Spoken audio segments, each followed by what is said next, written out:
Akari, kinakawawa si Erica Raagas, Mosey ayaw pakawalan ito, pabor kay Danny Ravena, real or fake?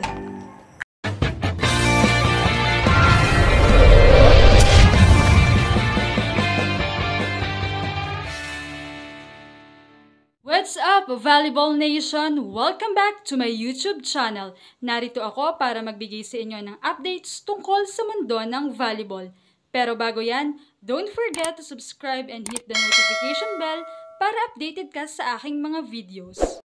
Trending nga ngayon sa ilang social media platforms ang tungkol sa pag-open ni Danny Ravena tungkol sa pangako sa kanya bilang isang nepo baby o kumbaga isang anak na naging matagumpay dahil sa mga magulang na mayroong parehong pat na tinatahak o tinahak.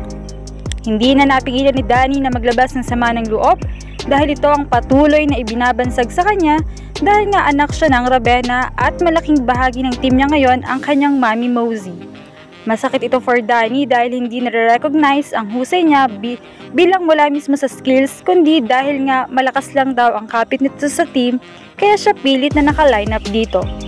Nag-post nga siya mismo sa kanyang IG na #NepoBaby. Lalo pang hindi nakapagpigil ang bunsong Ravena nang may mag-tweet ng, "Diba, the only thing that set apart Abil from other players is opportunity. First time libero yan pero di hamak na mas magaling na padumipensa kay Danny Ravena na never nawala ng team sa pro as a nepo baby. Make way for these passionate players, please, deserve." Nag-reply naman dito si Danny Ravena at sinabi niyang hindi niya kailanman magagawa na mag-agaw ng spots para sa ibang players dahil lang hawak siya ng kanyang mami. Dagdag pa rito, sinabi niyang, "I will always be a Ravena. My mom will always be my mom. That's the reality. But I will never stop working, not to prove my haters wrong, but to thank those who supported me and believe in me since day one. You guys can hide your identities with your dummy accounts and call me Nepo Baby all you want. But nothing will ever stop me from pouring my heart and soul to the game that I love." Samantala ay sa pahayag na ito ni Danny ay mas lalo pang umani ito ng mga komento at nadawit na rin ang pangalan ni Erica Raagas na tila may ginagawa raw ang management at binuburo na lang si Raagas sa sidelines. Knowing na magaling ito at marami ang kumukuhang teams. Ilan nga sa reply dito ay, "Okay Nepo Baby." Next naman na statement kung anong ginawa ng Akari management kay Erica Raagas at Janine Marciano.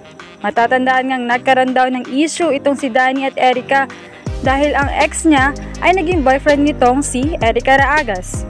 Well, wala namang statement ukol dito kung may agawan bang nangyari pero proud naman si Erica na tila walang mali. So baka walang agawan after ng relationship ni Danny sa lalaking ito ay saka naging sila ni Erica. Marami naman ang napapatanong kung bakit hindi pinaglalaro si Raagas. Sayang daw skills at talaga namang may potential siya since Ateneo days. Ayon nga sa mga reply ay, "Miss Danny Ravena, girl, if you really earn your spot in a pro team for your skill and hard work, try out in a team where your mom ain't the manager then." Okay, Nepo Baby girl, now pakitanong naman sa Akari management kung anong ginawa nila kay Erica Raagas. Next naman nga na statement, anong ginawa nila talaga kay Erica Raagas at Janine Marciano at Akari Chargers. Thank you for watching and don't forget to subscribe.